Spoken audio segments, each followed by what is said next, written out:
بسم اللہ الرحمن الرحیم۔ کون ہے روتشیلڈ خاندان؟ کہاں اس کا جنم ہوا؟ روتشیلڈ خاندان کو کیوں موجودہ ورلڈ آرڈر کا بانی مانا جاتا ہے؟ اسرائیل کے قیام میں اس کا کیا کردار تھا؟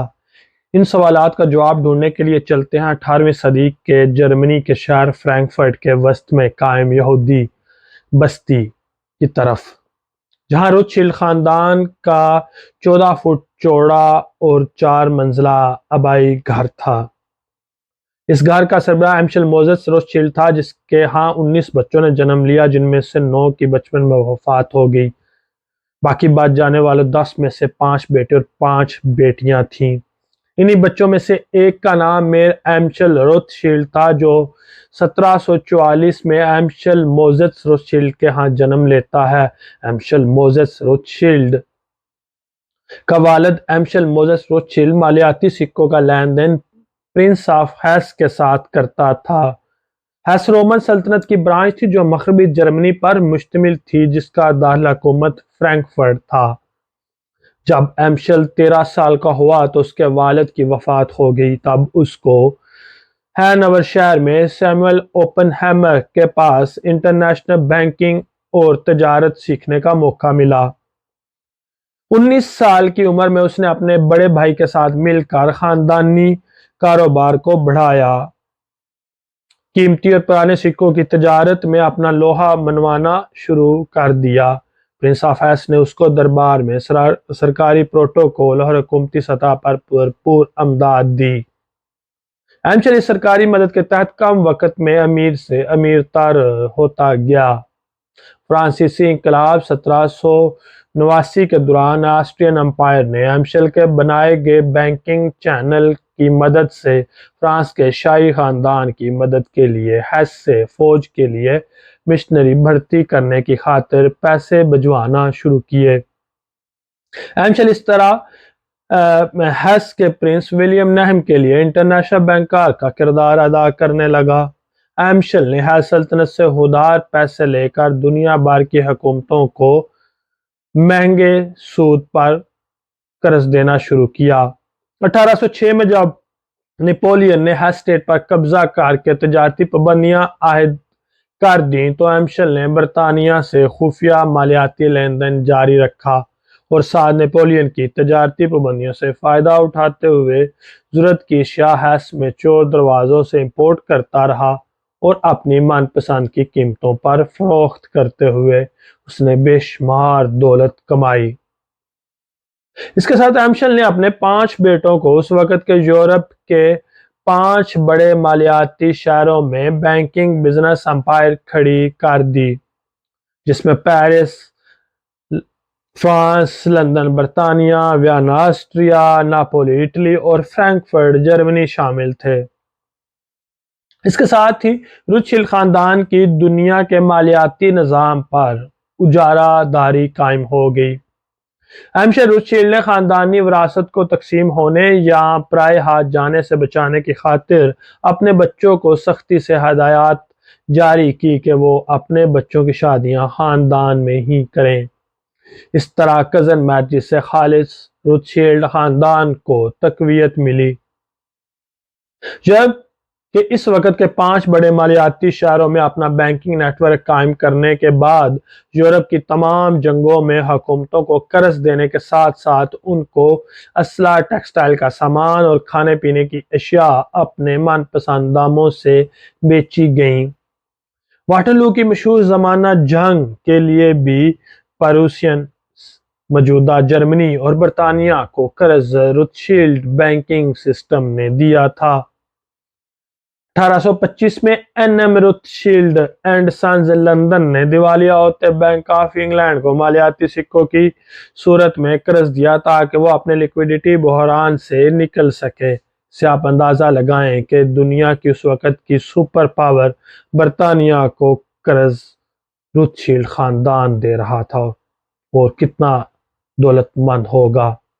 آہستہ آہستہ روتشیلڈ خاندان نے بینکنگ اور تجارت سے نکلتے ہوئے معدنیات، پراپرٹی اور فیکٹریوں کے قیام جیسے کاروبار میں قدم رکھ لیے۔ 1883 میں Caspian and Black Sea Oil and Trade Society کے قیام سے پہلی بار آذربائیجان کے داخلہ حکومت باکو کے قریب تیل کی تلاش اور بعد از پیداوار شروع کی گئی۔ جب 19ویں صدی کے ابتدا میں برازیل میں پرتگالی حکومت کے خلاف سول وار میں روتشیلڈ نے برازیل کے علیحدگی پسندوں کو امداد اس شرط پر دینا شروع کی کہ آزادی کے بعد لوہے، کوئلے اور تانبے کی کانوں پر روتشیلڈ خاندان کی ملکیت تسلیم کی جائے گی۔ اس طرح 7 ستمبر 1822 کو روتشیلڈ خاندان کی مالی مدد کی بدولت برازیل پرتگال سے آزادی حاصل کرنے میں کامیاب ہو گیا اور اس کے بدلے روتشیلڈ خاندان کی ملکیت ریو تینتو مائننگ کمپنی کا قیام عمل میں آیا۔ روتشیلڈ بینک سے جو قرض پرتگال نے لے رکھا تھا وہ پرتگال نے برازیل کو ادا کرنا تھا اور اس کے بدلے روتشیلڈ کو معدنیات پر مکمل کنٹرول دیا گیا۔ آج بھی ریو تینتو مائننگ کمپنی برازیل میں سب سے بڑی مائننگ کمپنی ہے۔ روتشیلڈ خاندان نے اپنی یورپ میں قائم 5 بینک برانچوں سے یورپ کو اگلے 100 سال تک ہر جنگ کے لیے قرض مہیا کیا۔ London branch N M Rothschild and sons جو ایمشل کے بیٹے ناتھن نے بنائی، یورپ کی سب سے مضبوط بینکنگ فرم ثابت ہوئی۔ فرینکفرٹ ریلوے کے قیام کے لیے قرض سے لے کر سوئز کینال کی تعمیر، فیرڈینانڈ فرانس ریلوے کمپنی کے قیام اور 19ویں صدی کے اختتام پر جاپان روس جنگ کے لیے جاپان کو قرض دینے تک، پہلی اور دوسری جنگ عظیم میں ہر ملک نے کسی نہ کسی صورت روتشیلڈ کی 5 برانچوں سے قرض حاصل کیا تھا۔ جب 19ویں صدی کے اختتام پر یہودیوں کے لیے الگ ملک اسرائیل کے قیام کا فیصلہ کیا گیا تو اس کے لیے ابتدائی فنڈ روتشیلڈ خاندان نے دیا۔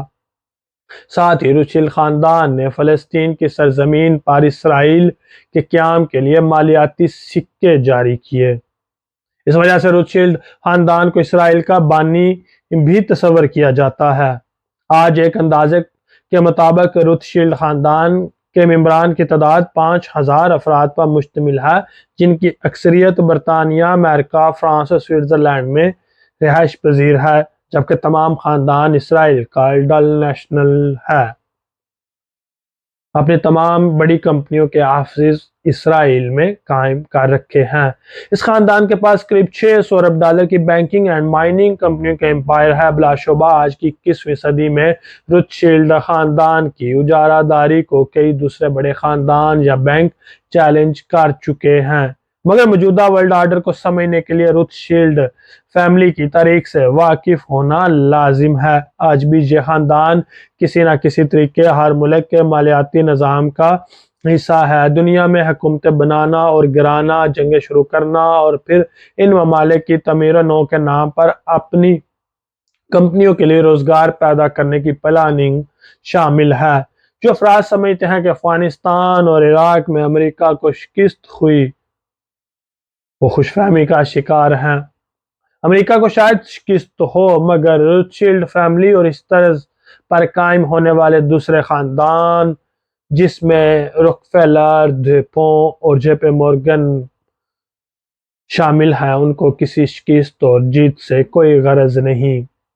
ان کو بس غرض ہے امریکن کانگریس میں لابنگ کر کے جنگ کا آغاز کرنا، پھر تباہ کیے گئے ملک کو تعمیر نو کے نام پر قرض دینے، اسلحہ اور دیگر ضروریات کی اشیاء بیچنے تک، جو وہ ہر صورت دنیا پر اپنا کنٹرول رکھنے کے لیے کرتے آ رہے ہیں اور کرتے جائیں گے۔ موجودہ فرانس کا صدر ایمنل مکرون صدر بننے سے پہلے این ایم روتشیلڈ بینک پیرس کا ڈائریکٹر رہ چکا ہے۔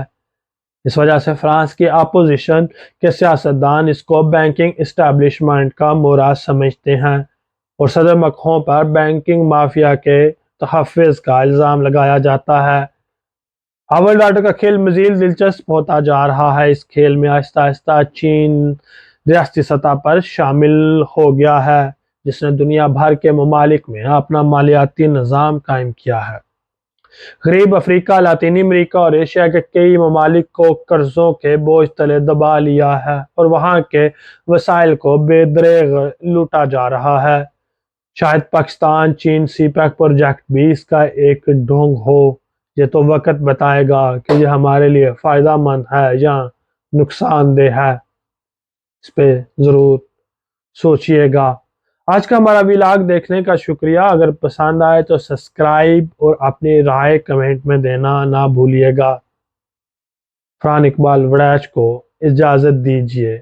اللہ حافظ۔